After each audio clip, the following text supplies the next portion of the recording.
Officer Anderson, thank you for your moving statement to us. You were present, as you told us, at this murder.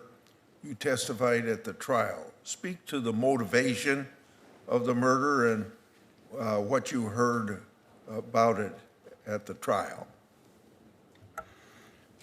The individual at the trial showed little to no remorse.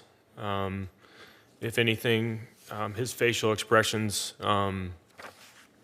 were incredibly disrespectful, smirking or almost smiling when hearing some of the things that were said or done.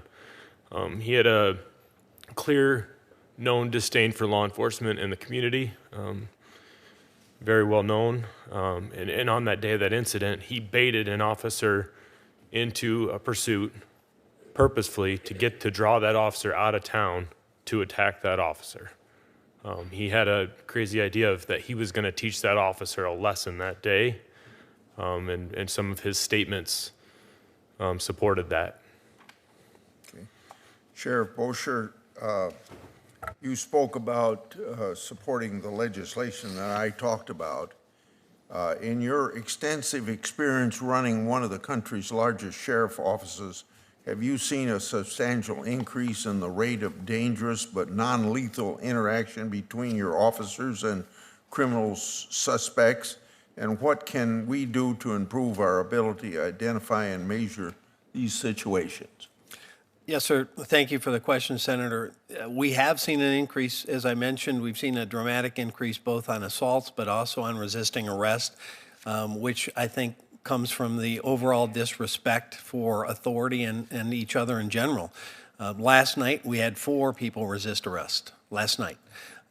It's not unusual for people to argue, to resist arrest, lawful orders, lawful commands, and that's why I think it's super important we collect the data per your proposed legislation so it can better inform the public and our training, but also that we, again, speak with that voice that this place to fight criminal charges or the police is in a courtroom.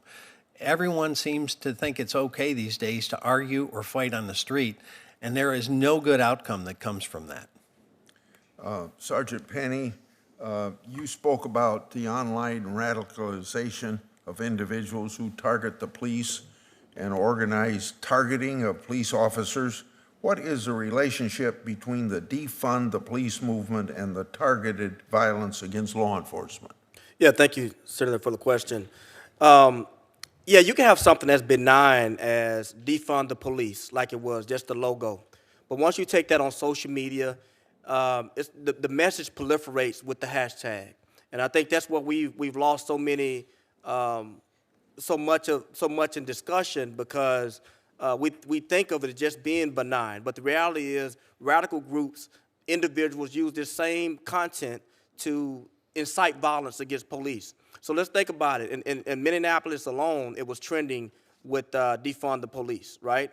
Not that the city of Minneapolis wanted to burn down their own city, but I mean, even though they did defund it by $8 million, but the bottom line is it was that message of defund the police was trending on social media, and radical groups, individuals attached to it. And once that hashtag, once that image begins,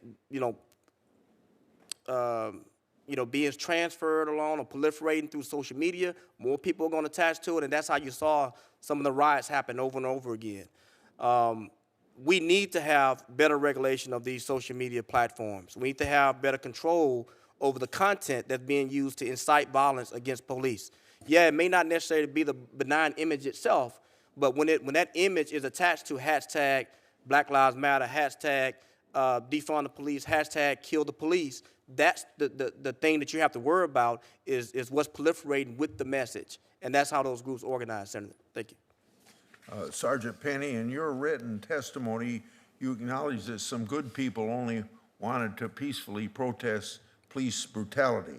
Yet the research shows that police officers rarely use excessive force. For example, only about 1% of police shootings are unjustified, and yet it's sometimes used as an excuse to justify attack on police. Do you think that it's reasonable for critics to say that police brutality is the cause of attacks on police? Absolutely not. First of all, I mean, we're talking about more nuanced type issues, you know. Look, we have to qualify what police brutality is, because if you think about it, an officer can be accused of use of force violations. I mean, and it happens all the time. But a lot of times when they're adjudicated in court, they come out that they did follow the NIJ use of force continuum, and these officers are acquitted, and the case goes away. So I think we do need to qualify what we're talking about in terms of this police brutality thing.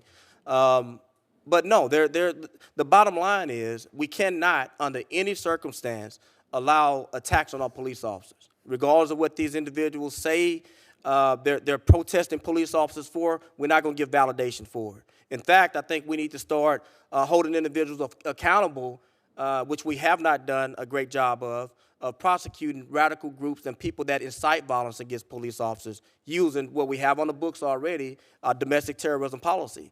18 U.S.C. 2331, Section 5, domestic terrorism essentially lays it out. The DOJ tells us that individuals that use force and intimidation for the purposes of changing governmental policy or acting in line with domestic terrorism. Okay, so why don't we have penalties for those individuals that do that? Thank you, Senator. Thanks, Senator Grassley. Senator Feinstein.